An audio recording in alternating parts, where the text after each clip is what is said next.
नमस्कार। बायजूस आईएएस हिंदी में आपका स्वागत है। प्रस्तुत है दैनिक समाचार विश्लेषण। सत्र के विषय आपके समक्ष हैं। आज के सत्र में हम चर्चा करेंगे भारत में पुनः गरीबी विस्तार, संयुक्त राज्य अमेरिका और इंडो पैसिफिक, महिला सशक्तिकरण और बिहार, जम्मू कश्मीर में पुलिस सत्यापन और सुरक्षा चिंताएं, दिवाला और दिवालियापन संहिता संशोधन विधेयक 2021 और राज्यपाल की क्षमादान शक्ति तथा धारा 433A पर। सत्र के अंत में हम मुख्य परीक्षा अभ्यास प्रश्न की चर्चा करेंगे, जिससे संबंधित उत्तर संरचना भी हम आपको देंगे। तो चलिए शुरू करते हैं। सबसे पहला एडिटोरियल आपके समक्ष है। इसे पेज नंबर 8 से लिया गया है और इसका संबंध जीएस पेपर 3 में अर्थव्यवस्था से है। यह संदर्भित है भारत में पुनः गरीबी विस्तार से। हाल ही में गरीबी के संदर्भ में कुछ नवीन अनुमान किए गए हैं और इसके अनुसार भारत में गरीबी का विस्तार देखा गया है। हमें यह समझना होगा कि जब भारत में गरीबी का आकलन किया जाता है तो इसके संदर्भ में नेशनल सैंपल सर्वे ऑफिस यानी एनएसओ के द्वारा एकत्र किए गए उपभोग व्यय सर्वेक्षण के डाटा का प्रयोग किया जाता है, जिसके माध्यम से किसी व्यक्ति विशेष द्वारा किसी महीने अथवा साल के संदर्भ में किए जाने वाले विविध प्रकार के व्यय से संबंधित डेटा इकट्ठा किया जाता है और इसके आधार पर यदि व्यक्ति द्वारा किया गया खर्च एक निश्चित सीमा से कम होता है तो उसे गरीबी रेखा के नीचे माना जाता है। मुख्य रूप से नेशनल सैंपल सर्वे ऑफिस यानी एनएसओ के द्वारा इस तरीके का सर्वेक्षण हर 5 साल में किया जाता है और इसे समय समय पर सरकारों के द्वारा सार्वजनिक भी किया जाता है। हालांकि इस प्रकार का जो उपभोग व्यय सर्वेक्षण संबंधी डेटा है वह आखिरी बार 2011-12 में सार्वजनिक किया गया था और इसके 5 साल बाद जब इसे 2017-18 में डेटा को कलेक्ट किया गया उसको अभी तक सार्वजनिक नहीं किया गया है। नवीन जो सर्वे है वह 2021-22 में किया जाएगा और इसके नवीन आंकड़े 2022 के अंत में ही प्रस्तुत किए जा सकेंगे। इस प्रकार यदि हमें 2011-12 के बाद के गरीबी के आंकड़ों का आकलन करना है तो हम कुछ अन्य प्रकार की विधियों के आधार पर इसका अनुमान लगा सकते हैं। इसमें हम विश्व बैंक द्वारा जारी किए गए बहुआयामी गरीबी सूचकांक का प्रयोग कर सकते हैं और इसके अलावा कुछ और भी राष्ट्रीय आंकड़े हैं जिसके आधार पर विभिन्न विद्वानों ने गरीबी संबंधी अनुमान को लगाने का प्रयास किया है। चूंकि उपभोग व्यय सर्वेक्षण के नवीन आंकड़े सार्वजनिक नहीं हुए हैं, यही कारण है कि भारत के बहुत सारे विद्वानों ने नेशनल सैंपल सर्वे ऑफिस यानी एनएसओ द्वारा एकत्र किए जाने वाले आवधिक श्रम बल सर्वेक्षण के आंकड़ों के आधार पर ही भारत में गरीबी के अनुमान को लगाया है। इस प्रकार के आवधिक श्रम बल सर्वेक्षण यानी पीरियोडिक लेबर फोर्स सर्वे को 1973-74 से 2011-12 के काल में प्रति 5 वर्ष की अवधि में किया जा रहा है और इसमें व्यक्तियों से यह प्रश्न पूछा जाता है कि उनके द्वारा स्वास्थ्य पर, कपड़ों पर, भोजन आदि पर किस प्रकार से खर्च किया जा रहा है और इसी के आधार पर भारत में पहली बार ये देखा जा रहा है कि किस तरीके से भारत में गरीबी का कोरोना काल में विस्तार हुआ है। इस पूरे आंकड़े को हम इस चित्र के माध्यम से भी समझ सकते हैं, जिसके तहत 2019-20 में जो गरीबी के संदर्भ में नवीन अनुमान लगाए गए हैं उसके अनुसार भारत में कुल गरीबी लगभग 26% देखी जा रही है। हमें ये समझना होगा कि किस प्रकार से भारत ने स्वतंत्रता के बाद से ही गरीबी की संख्या को कम किए जाने के संदर्भ में काफी प्रयास किया है, जिसके तहत नेशनल सैंपल सर्वे आदि के आंकड़े बताते हैं कि किस प्रकार से भारत ने 2004-5 की अवधि में जो कुल गरीबी का अनुपात था वह 37.2% था। इसे कम करते हुए हमने 2011-12 में इसे 21.9% तक ले आए थे, किंतु अब कोरोना काल में जिस प्रकार से बढ़कर 26% तक हो गया है वह काफी चिंता का विषय है। इसके तहत आप ये भी देख सकते हैं कि किस प्रकार से ग्रामीण गरीबी और शहरी गरीबी दोनों में ही वृद्धि देखी गई है, जो स्थिति को और भी ज्यादा भयावह बना देती है। न केवल गरीबी की प्रतिशतता बढ़ी है अपितु कुल गरीबों की संख्या में भी वृद्धि देखी जा रही है, जिसके तहत आप देख सकते हैं कि किस प्रकार से यह संख्या 2004-5 में लगभग 40 करोड़ के आसपास थी। 2011-12 में हमने इसमें कमी करते हुए 27 करोड़ तक हम इसे लाए, किंतु अब इसमें फिर वृद्धि हुई है और अब ये भारत में लगभग 35 करोड़ के आसपास देखी जा रही है, जो काफी चिंता का विषय है। यह इस तथ्य के बावजूद है कि किस तरीके से हमने गरीबी रेखा का लगातार विस्तार करने का प्रयास किया है, जिसके तहत शहरी क्षेत्रों में और ग्रामीण दोनों ही क्षेत्रों में किसी व्यक्ति द्वारा प्रति माह किए जाने वाले उपभोग व्यय की सीमा को भी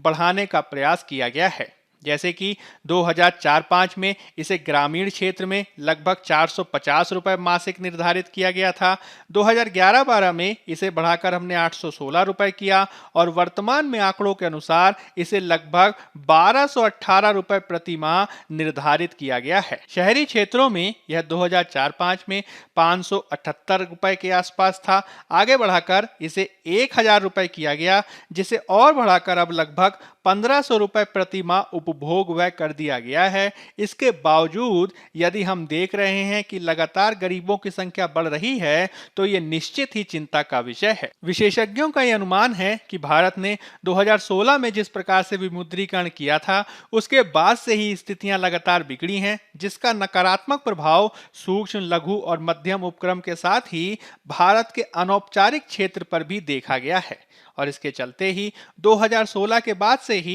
भारत में मंदी की स्थितियां देखी जा रही हैं, जो पिछले 2 वर्ष में कोरोना के चलते और भी ज्यादा भयावह हो गई हैं, जिसके चलते भारत की जीडीपी वर्तमान में नकारात्मक रूप में देखी जा रही है। इसके अलावा भारत में बेरोजगारी की स्थिति भी पिछले 45 वर्षों में सबसे उच्च देखी गई है, जिसे निवारित किए जाने के लिए हमें प्रयासों को करना होगा। इस पूरी परिचर्चा में यदि हम गरीबी की परिभाषा को समझने का प्रयास करें, तो इसे अलग अलग संस्थाओं द्वारा अलग अलग रूपों में परिभाषित किया गया है। सामान्य रूप से गरीबी को एक ऐसी स्थिति के रूप में देखा जाता है जिसमें किसी व्यक्ति या समुदाय के पास न्यूनतम जीवन स्तर के लिए वित्तीय संसाधन और आवश्यक चीजों का अभाव होता है, और इसमें इस बात को भी ध्यान में रखा जाता है कि व्यक्ति के द्वारा जो रोजगार आदि किया जा रहा है, उससे व्यक्ति की आय का स्तर इतना कम है कि वह अपनी बुनियादी मानवीय जरूरतों को भी पूरा नहीं कर सकता है। यदि ऐसी स्थितियां विद्यमान होती हैं,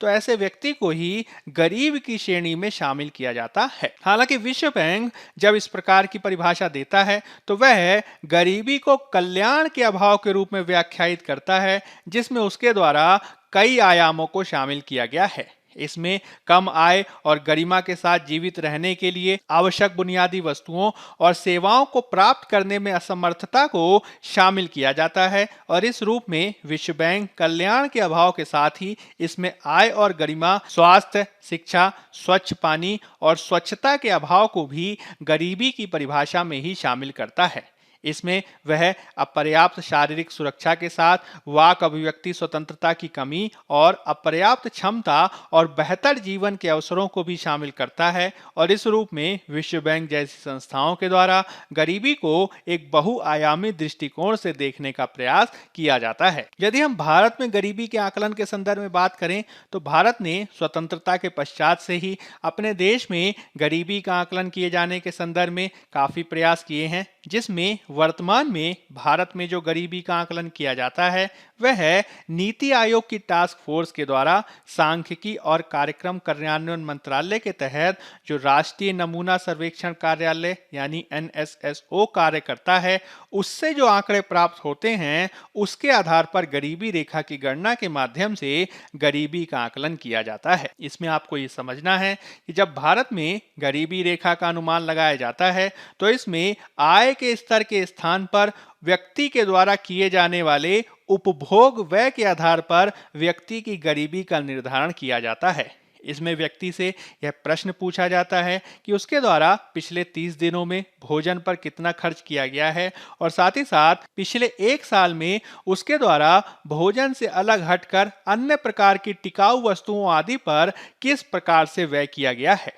यदि उसके द्वारा किया जाने वाला व्यय एक निश्चित सीमा से कम होता है, तो इस आधार पर एक गरीबी रेखा का निर्धारण किया जाता है, और उस गरीबी रेखा से नीचे आने वाले व्यक्ति को ही गरीब की श्रेणी में रखा जाता है। इस तरीके से आपको ये ध्यान रखना है कि जब हम बात करेंगे गरीबी की, तो इसमें एक विशिष्ट प्रकार के सर्वे का स्थान होगा, जिसे हम उपभोक्ता व्यय सर्वेक्षण कहते हैं। जैसा कि हमने पहले ही बताया कि इस प्रकार का उपभोक्ता व्यय सर्वेक्षण किसके द्वारा किया जाता है, तो इसको किए जाने की स्थिति में राष्ट्रीय नमूना सर्वेक्षण संगठन का महत्वपूर्ण स्थान होता है, जिसके द्वारा इस प्रकार के सर्वे के आधार पर यह तय किया जाता है कि किस प्रकार से भारत में गरीबी का आकलन किया जाना चाहिए। इस प्रकार से राष्ट्रीय नमूना सर्वेक्षण संगठन द्वारा जो उपभोक्ता व्यय सर्वेक्षण किया जाता है, उसके आधार पर ही एक गरीब परिवार को एक विशिष्ट गरीबी रेखा से नीचे व्यय स्तर वाले व्यक्ति के रूप में परिभाषित किया जाता है। इसके लिए गरीबी को गरीबी अनुपात के रूप में मापा जाता है, जो एक प्रतिशत के रूप में व्यक्त कुल जनसंख्या में गरीबों की संख्या को दर्शाता है। इसे हम अंग्रेजी में हेड काउंट अनुपात या हेड काउंट रेशियो के रूप में भी जानते हैं। भारत ने समय समय पर गरीबी का आकलन किए जाने के संदर्भ में विविध प्रकार की समितियों को भी गठित किया है, जिन्होंने व्यक्ति द्वारा ली जाने वाली ऊर्जा अथवा अन्य प्रकारों पर गरीबी रेखा को निर्धारित करने का प्रयास किया है। इसमें आपको 1979 की अलग समिति को याद रखना है, जिसने ग्रामीण और शहरी क्षेत्र में एक वयस्क के लिए क्रमशः 2400 और 2100 कैलोरी की न्यूनतम दैनिक आवश्यकता के आधार पर गरीबी रेखा का निर्धारण किया था। यानी अलग समिति द्वारा ये कहा गया कि यदि कोई वयस्क ग्रामीण क्षेत्र में 2400 कैलोरी और शहरी क्षेत्र में 2100 कैलोरी प्राप्त कर पाने में सक्षम नहीं है, तो ऐसे व्यक्ति को गरीब कहा जाना चाहिए। बाद में अन्य विभिन्न समितियों ने कैलोरी के साथ ही आय के स्तर पर, विशेष रूप से उपभोग के स्तर पर इसको मापने का प्रयास किया, जिसमें लकड़वाला समिति, तेंदुलकर समिति, रंगराजन समिति आदि महत्वपूर्ण है। इसमें रंगराजन समिति की रिपोर्ट के अनुसार गरीबी रेखा का अनुमान प्रति व्यक्ति मासिक व्यय 1407 रुपए शहरी क्षेत्रों में और ग्रामीण क्षेत्रों में लगभग 972 रुपए के आधार पर किया जाता है, और जो व्यक्ति शहरों में प्रति माह 1407 रुपए खर्च कर पाने में सक्षम नहीं है और ग्रामीण क्षेत्र में वह प्रति माह 972 रुपए खर्च कर पाने में सक्षम नहीं है, तो ऐसे व्यक्ति को गरीब की श्रेणी में रखा जाता है। सामाजिक न्याय के दृष्टिकोण से हमें गरीबी की संकल्पना के तहत एक गरीबी के दुष्चक्र को भी समझने की आवश्यकता है, क्योंकि इसके माध्यम से न केवल राष्ट्रों में निम्न विकास की स्थिति देखी जाती है, साथ ही साथ इसके माध्यम से एक निम्न प्रकार के मानव संसाधन विकास को भी हम देखते हैं। इसके तहत गरीबी का सीधा सीधा संबंध समृद्धि और विकास दोनों से ही माना जाता है, क्योंकि गरीबी के तहत यदि किसी व्यक्ति की इनकम यानी आय निम्न देखी जाएगी, तो उसके द्वारा निम्न प्रकार की सेविंग यानी बचत की जाएगी,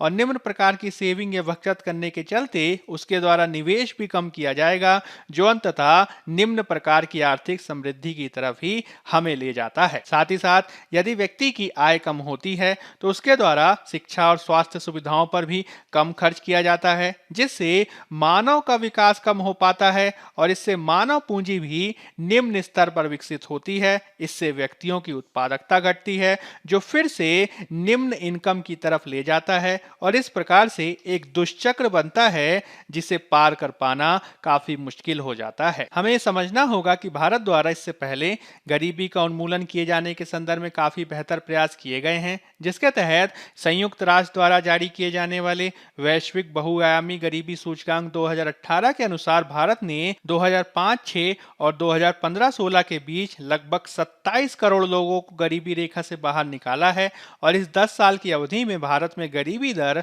लगभग आधी हो गई थी। हालांकि तीव्र वृद्धि और विकास के बावजूद जिस तरीके से भारत में गरीबी का उच्च अनुपात देखा जा रहा है, वह इस बात को दर्शाता है कि किस प्रकार से अभी भी हमने विकास के संदर्भ में समावेशिता के दृष्टिकोण को नहीं अपनाया है, और यदि हमें गरीबी उन्मूलन का कार्य करना है, तो निश्चित ही हमें एक व्यापक और समावेशी दृष्टिकोण को अपनाने की आवश्यकता है। अब हम बात कर लेते हैं पेज नंबर 8 में दिए गए एक अन्य एडिटोरियल की, जिसका संबंध जीएस पेपर 2 में आईआर से है। यह संदर्भित है संयुक्त राज्य अमेरिका और इंडो पैसिफिक क्षेत्र से। सबसे पहले तो हमें ये समझने की आवश्यकता है कि जब हम बात करते हैं इंडो पैसिफिक क्षेत्र की, तो ये वास्तव में क्या है। इंडो पैसिफिक, जिसे कभी कभी इंडो वेस्ट पैसिफिक या इंडो पैसिफिक एशिया के रूप में जाना जाता है, यह पृथ्वी के समुद्रों का एक जैव भौगोलिक क्षेत्र है, जिसमें हिंद महासागर, पश्चिमी और मध्य प्रशांत महासागर के साथ ही उष्णकटिबंधीय जल और दोनों को जोड़ने वाले समुद्रों को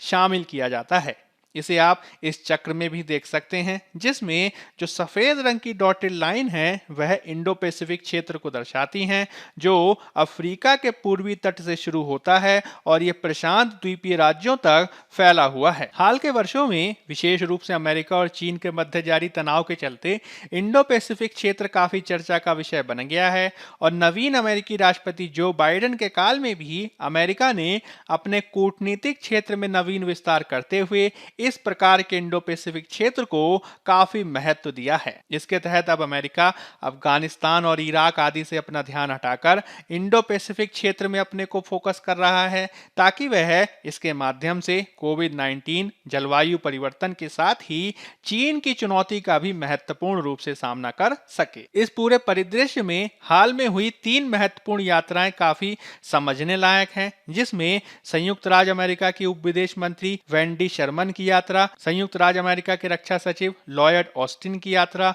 और संयुक्त राज्य अमेरिका के राज्य सचिव एंटनी ब्लिंकन की यात्रा काफी महत्वपूर्ण है। संयुक्त राज्य अमेरिका की उप विदेश मंत्री वेंडी शर्मन के द्वारा जापान, दक्षिण कोरिया, मंगोलिया और चीन की यात्रा भी हाल में ही की गई और इसके माध्यम से उन्होंने सहयोगियों के साथ बेहतर कार्य किए जाने के साथ ही इंडो पैसिफिक क्षेत्र में शांति और समृद्धि को भी बढ़ावा देने का प्रयास किया है। इसके तहत अमेरिका द्वारा निरंतर इस बात पर बल दिया जाता है कि हमें इंडो पैसिफिक क्षेत्र में एक नियम आधारित व्यवस्था को बढ़ावा देना होगा और इसके लिए उन्होंने जापानी उप विदेश मंत्री के साथ भी बैठक की और चीनी उप विदेश मंत्री के साथ भी वार्ता की, ताकि इंडो पैसिफिक क्षेत्र में शांति को बढ़ावा दिए जाने के साथ ही एक नियम आधारित व्यवस्था के लिए भी कार्य किया जा सके। संयुक्त राज्य अमेरिका के रक्षा सचिव लॉयड ऑस्टिन के द्वारा भी 23 से 30 जुलाई के काल में 3 महत्वपूर्ण दक्षिण पूर्व एशिया के देश, जिन्हें आसियान देश कहा जाता है, उनकी यात्रा की गई। इसमें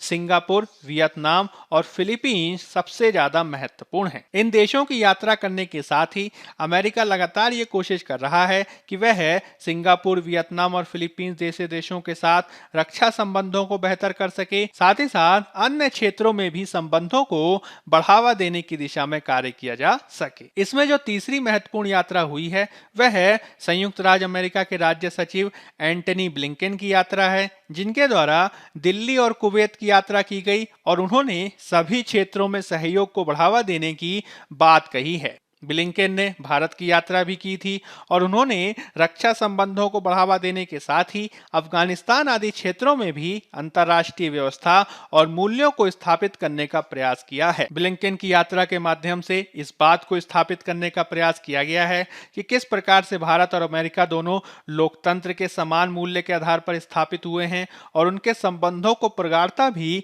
इसी आधार पर हाल के समय में काफी मिली है। ब्लिंकन की यात्रा के माध्यम से इस तथ्य को भी स्थापित किया गया है कि किस तरीके से भारत और अमेरिका अपने संबंधों में प्रगाढ़ता को ला रहे हैं और भिन्नता के जो विविध तत्व थे उनको कम किए जाने का प्रयास किया जा रहा है। इन सभी यात्राओं से अमेरिका की चीन नीति और इंडो पैसिफिक नीति पर प्रकाश पड़ता है, क्योंकि यह दोनों ही नीतियां साथ साथ चल रही हैं। इसके माध्यम से विशेषज्ञों का कहना है कि अब अमेरिका चीन का सामना आक्रामकता के साथ करने को तैयार है, हालांकि वह वार्ता के लिए भी निरंतरता के आधार पर प्रयासों को कर रहा है। इसके तहत 3 महत्वपूर्ण तरीकों से संबंधों को बढ़ावा दिए जाने का प्रयास किया जा रहा है। इसमें विविध माध्यमों के आधार पर चीन की आक्रामकता का विरोध किया जाना, विभिन्न क्षेत्रों में चीन से प्रतिस्पर्धा किया जाना और विरोध और प्रतिस्पर्धा के साथ ही विभिन्न क्षेत्रों में चीन से सहयोगात्मक संबंधों को स्थापित किया जाना भी काफी महत्वपूर्ण है। अमेरिका ने इसके लिए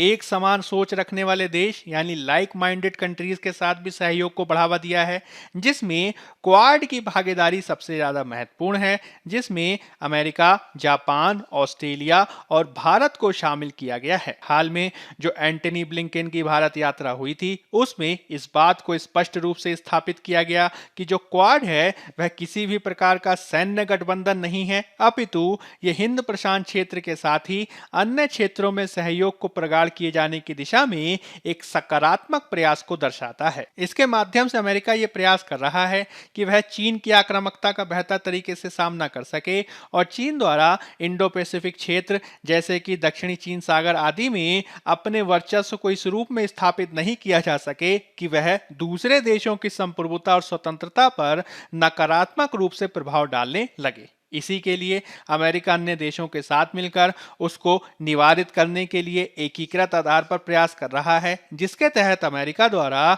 सैन्य और गैर सैन्य सभी प्रकार के उपायों का प्रयोग करके चीन की आक्रामकता का सामना किया जा रहा है। भारत ने भी इसी के आधार पर प्रयासों को करना प्रारंभ किया है, जिसके आधार पर भारत इंडो पैसिफिक क्षेत्र में शांति को बढ़ावा दिया जाना संभव कर सकता है। अब हम बात कर लेते हैं पेज नंबर 9 में दिए गए एक अन्य आलेख की, जिसका संबंध जीएस पेपर 2 में पॉलिटी से है। इसे आप जीएस पेपर 1 में सामाजिक मुद्दों और महिला संबंधी मुद्दों से भी जोड़ सकते हैं। यह संदर्भित है महिला सशक्तिकरण और बिहार राज्य से। हाल ही में बिहार सरकार के द्वारा राज्यों के इंजीनियरिंग और मेडिकल कॉलेजों में महिलाओं के लिए 33% आरक्षण की घोषणा की गई है, जो अनुसूचित जाति, जनजाति, अन्य पिछड़ा वर्ग और आर्थिक रूप से पिछड़े वर्गों के लिए पहले से ही आरक्षण के प्रावधान के साथ विद्यमान रहेगा। आरक्षण की इस घोषणा के तहत दो महत्वपूर्ण शब्दों को हमें समझने का प्रयास करना है, जिसमें लंबवत आरक्षण यानी वर्टिकल आरक्षण और क्षैतिज आरक्षण को समझना महत्वपूर्ण है। जब हम बात करते हैं वर्टिकल आरक्षण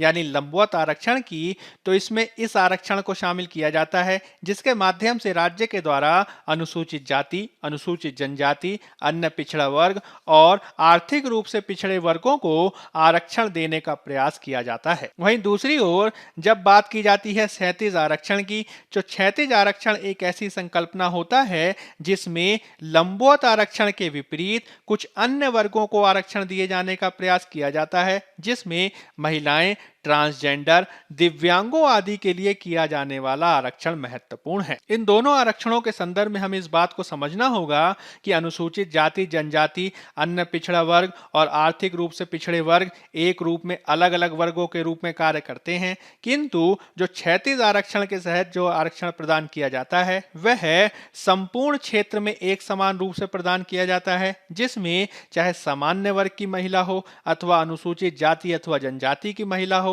सभी प्रकार की महिलाओं को इसमें आरक्षण प्रदान किया जाता है। भारतीय संवैधानिक व्यवस्था के तहत हमें अनुच्छेद 15(3) को भी इसके तहत याद रखना चाहिए, जिसके तहत राज्य महिलाओं और बच्चों आदि के कल्याण के लिए प्रावधान कर सकता है और इसके लिए राज्य द्वारा महिलाओं के आरक्षण को किए जाने का प्रावधान भी किया गया है। बिहार सरकार द्वारा जो इस प्रकार का प्रावधान किया गया है उसके माध्यम से इसका सीधा लाभ महिला श्रम बल भागीदारी में सकारात्मक रूप से मिलने वाला है, क्योंकि भारत में हाल के वर्षों में जो महिला श्रम बल भागीदारी है वह निरंतर कम होती देखी जा रही है। विश्व बैंक के आंकड़ों के अनुसार 2019 में यह 21% रह गई थी, जबकि 2005 में यह 32% तक थी। बिहार आर्थिक सर्वेक्षण के अनुसार तो बिहार में जो महिला श्रम बल भागीदारी दर है वह पहले से ही बेहद न्यून है, जो शहरी क्षेत्रों में मात्र 6.4% और ग्रामीण क्षेत्र में तो मात्र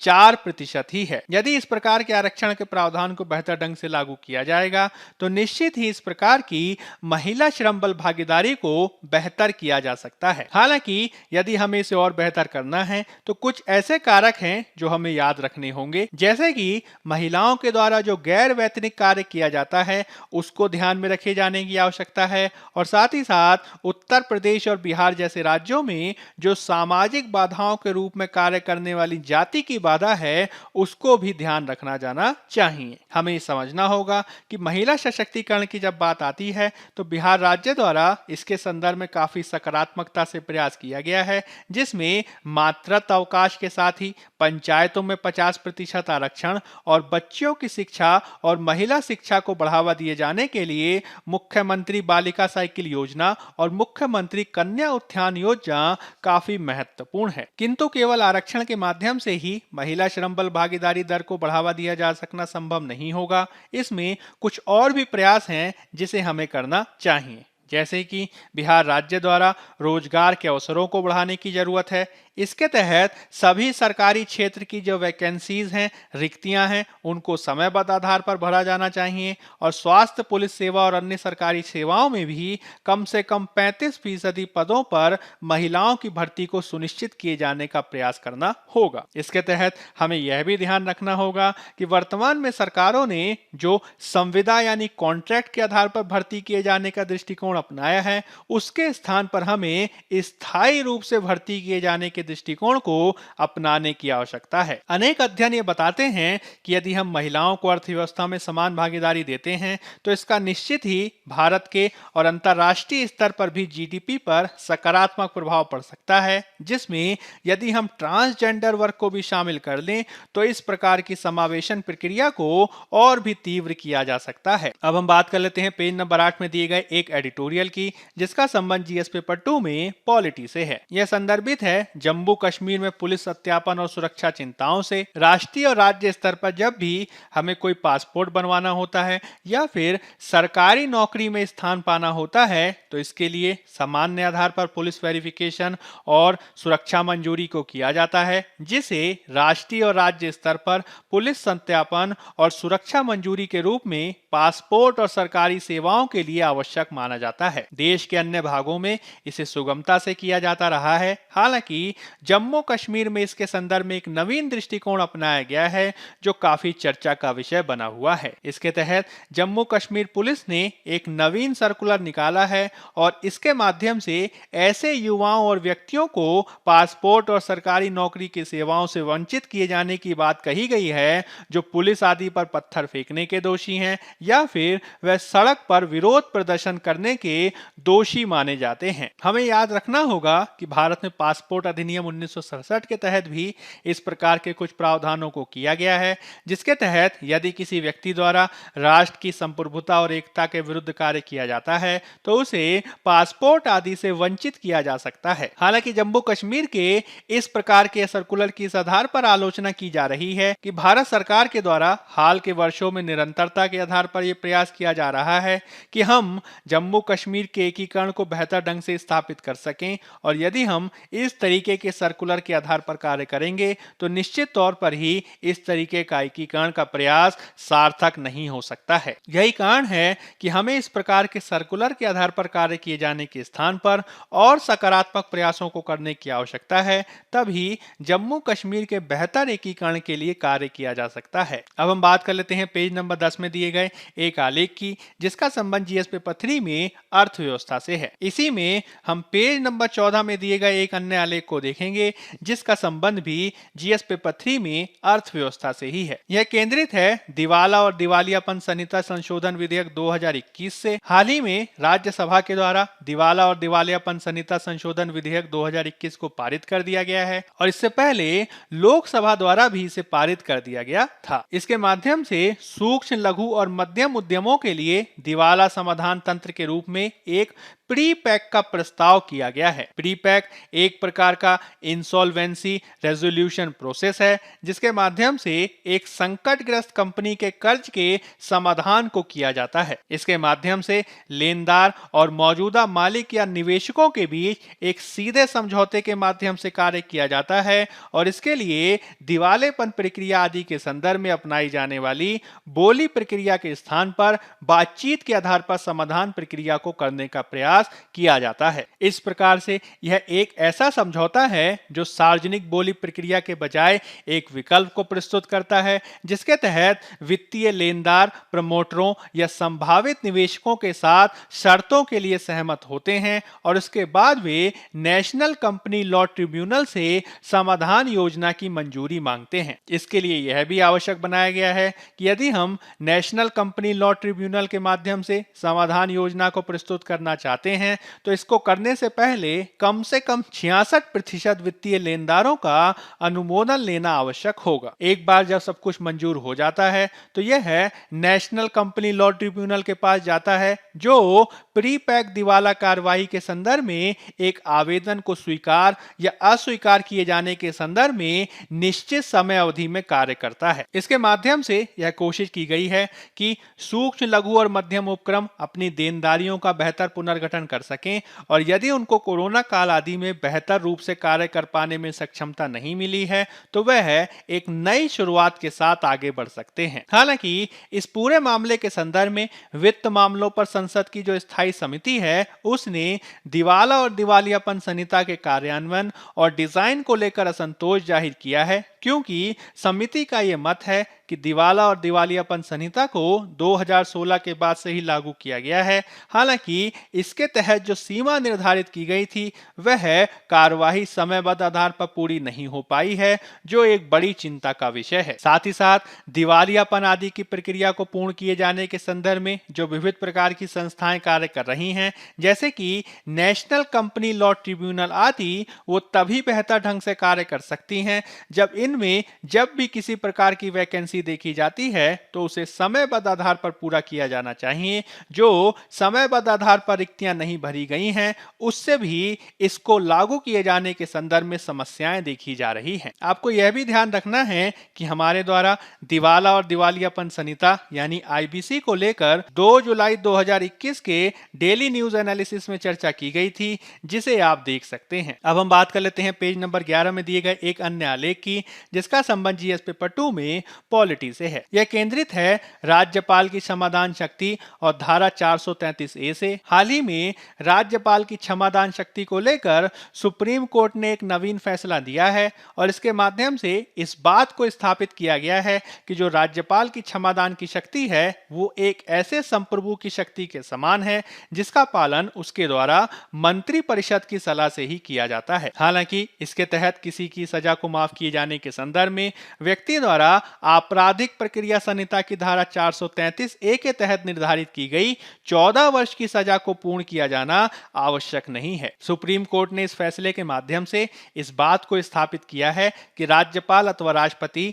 यदि संविधान के अनुच्छेद 72 और 161 के तहत किसी व्यक्ति को माफ आदि करना चाहते हैं, उसकी सजा को कम करना चाहते हैं, तो वह मंत्री परिषद की सलाह के आधार पर कर सकते हैं और इसके लिए जरूरी नहीं है कि आपराधिक प्रक्रिया संहिता की धारा 433A के तहत उस व्यक्ति विशेष को 14 वर्ष की सजा पूर्ण की जाना चाहिए और राज्यपाल या राष्ट्रपति यदि चाहें तो इसको ओवरराइड भी कर सकते हैं। अभी तक यह प्रावधान होता था कि यदि किसी व्यक्ति को माफी दी जानी है तो यह आपराधिक प्रक्रिया संहिता की 433A की धारा के तहत किया जाता था, जिसके तहत उस व्यक्ति विशेष के द्वारा 14 वर्ष की सजा पूर्ण की जानी चाहिए थी, तभी उसके बाद उसे माफी दी जा सकती थी। किंतु अब सुप्रीम कोर्ट के फैसले ने इस बात को निर्धारित कर दिया है कि इसके लिए कोई जरूरी नहीं है कि व्यक्ति द्वारा 14 वर्ष की सजा को पूर्ण किया जाए। इससे पहले भी राज्यपाल अथवा राष्ट्रपति संवैधानिक प्रावधानों के अनुरूप